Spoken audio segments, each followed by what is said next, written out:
My parents went to work, and the kids were at home, 6 of us, without milk or provisions for things for kids being home. So I went to the store. On the way up the street to the convenience store, was a blue van pulls up beside me. The man inside was very friendly and told me he had a job to do, and if I could help him, I could earn a few dollars in the process. The man told me his name was Pee Wee. I later found out that his name was Richard Osley.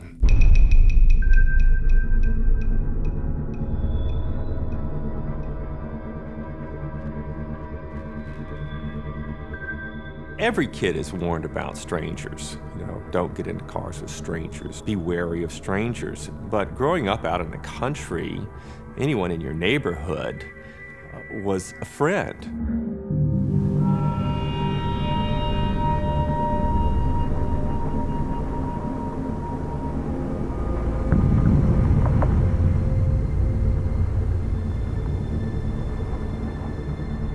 We headed off in what I thought was going to be just around the corner, but we headed towards the interstate. And we kept going further and further, and I became more and more nervous. We traveled another 10 minutes or so, and it came to a snow-covered road. We got, I'd say about half a mile down this lane.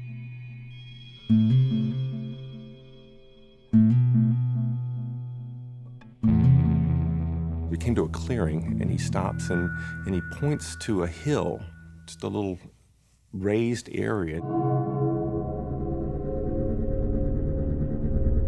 And in the ground was a little room built into this hill, 4 by 8 foot plywood box that he had built and buried in that hill.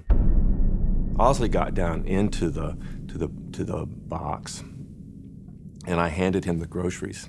He asked if I could come down to help him straighten out some things. There were some leaves and things in there, and so I got down into the box. We were straightening up a few things that were in there, kind of putting some things away, and then he tells me to stop.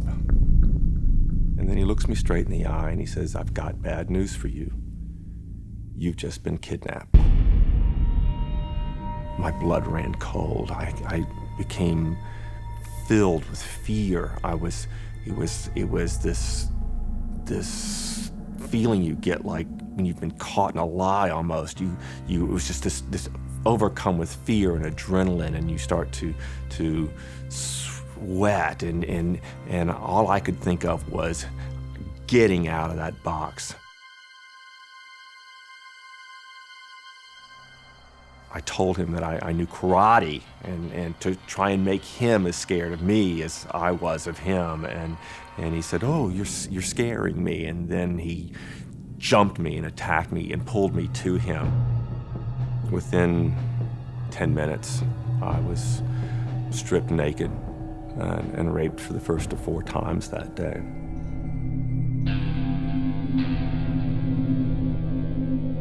I had no idea that things like that could be done especially to me, and him forcing himself on me over and over and over again 4 times that day was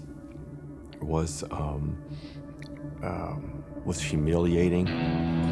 I thought about my family very much. What was going through my mother's mind? Would she be worried? Would she be crying? I think that bothered me more than anything, that my mother would be crying about me, that I was gone, and never to know what happened to me.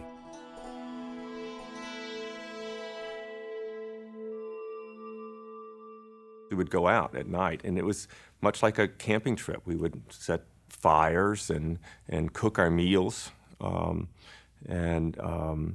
it was at those times he was very friendly, and It's like being on a camping trip with your uncle or your dad even. He was very nice. He was interesting to talk to.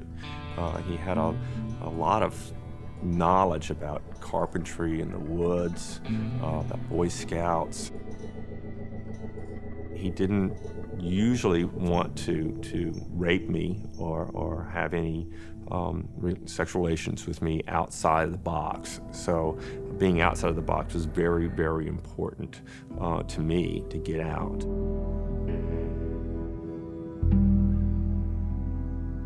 On the seventh day, Osley decided on a scenario, announced in the afternoon that he was now going to leave me there and to call my mother.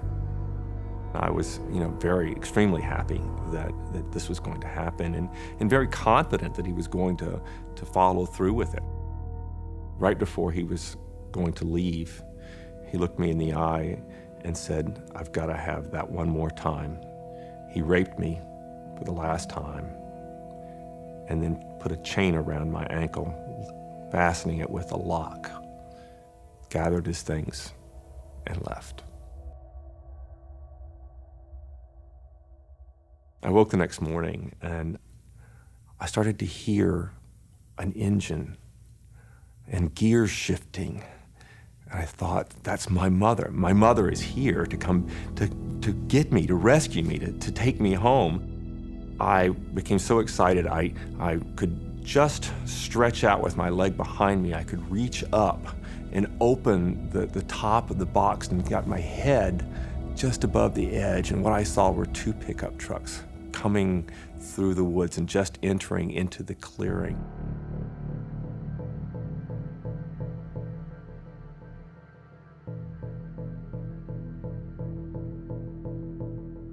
The miracle of this was that those four men decided not to go with the rest of their hunting club to another section of woods in another part of the state. If they had not been led to come to that very spot of woods, I feel that I would probably still be buried in that spot. My mother, never knowing what happened to her son, still chained inside that box.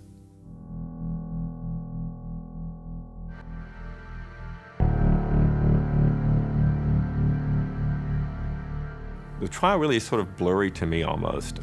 It was, I remember I was in the courtroom facing him, and he never looked at me. I had no fear of Osley. I feared the things that he could do. I had no hate for Osley. I still have no hate for him. I saw him as someone who was sick.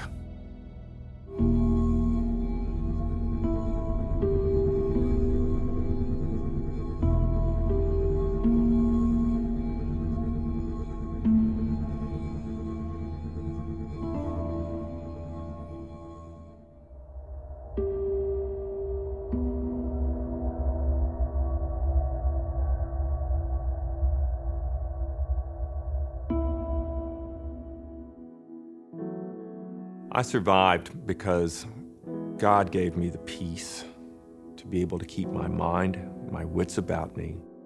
If there's anything that I could say to children who are being abused or who have been abused, to adults who were abused as children, is that you've done nothing wrong, that you have nothing to be ashamed of. As long as you keep it to yourself, they get away with what they've done, that they've not paid the price for what they've done to you. And you can take hope that there can be a life, that you can live without that fear, you can live without that pain,